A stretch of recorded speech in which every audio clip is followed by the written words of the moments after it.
je m'appelle Louis Anas, j'ai 25 ans. Je suis étudiant en sciences cognitives, donc je m'occupe surtout de tout ce qui est fonction cognitive, la mémoire, les émotions, la conscience notamment. Personnellement, je m'intéresse beaucoup aux relations corps-esprit et à la conscience et à la relation conscience-inconscience. J'ai rencontré Frédéric Gana par le biais de son entreprise Navoti et c'est naturellement qui m'a proposé de jeter un coup d'œil ici. Je suis arrivé sans a priori du tout et j'ai rencontré un lieu qui est très intéressant de par la mixité de tout ce qu'on peut rencontrer ici.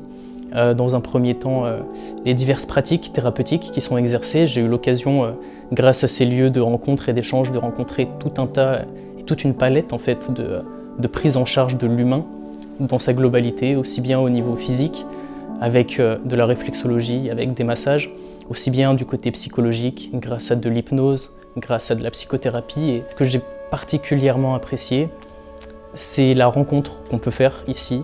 Et j'ai eu l'occasion de participer à de très belles discussions qui alliaient tout un tas de savoir, de savoir-faire et de connaissances, parfois de sagesse même. Et les relations et les échanges étaient particulièrement intéressants, constructifs. J'ai eu l'occasion aussi de faire un petit séjour, une petite sieste dans la chambre de Shungit. C'était extrêmement intéressant parce que je suis quelqu'un d'assez rationnel, qui pense beaucoup. Et c'est vrai que l'atmosphère de cette pièce était particulièrement propice à un apaisement, surtout mental. C'est assez paradoxal, mais j'avais du mal à réfléchir, alors qu'en temps normal, j'ai du mal à m'arrêter de réfléchir.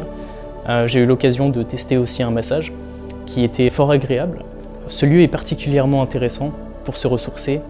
Dans un premier temps, pour le côté holistique, c'est-à-dire que je conçois l'humain comme un être très complexe, avec une dimension plutôt physique, avec une dimension psychologique.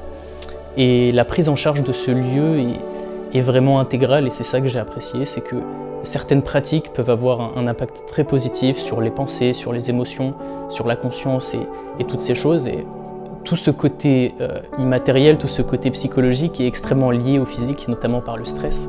Et un gros stress peut entraîner beaucoup de contractions physiques. Ici, on peut retrouver toute une palette, comme je le disais plus tôt, qui permet vraiment de prendre en charge aussi bien le côté psychologique et avoir un accompagnement physique sur le côté, qui permet vraiment une prise en charge et un bien-être qui va au-delà d'une simple pratique figée et très particulière. J'ai pu rencontrer tout un tas de personnes ici, justement, c'est ce que j'ai apprécié aussi. Et vu la palette de propositions, j'imagine que tout le monde pourrait potentiellement y trouver son compte.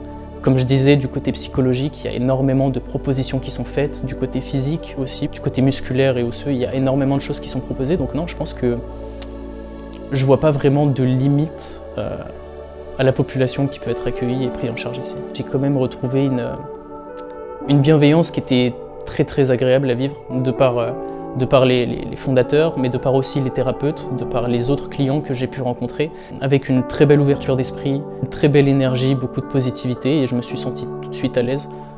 J'apprécie passer des moments en dehors des soins, dans les pièces générales. J'apprécie discuter, rencontrer des gens, et de façon générale, ouais, c'est vraiment agréable de passer des moments dans ce bel environnement.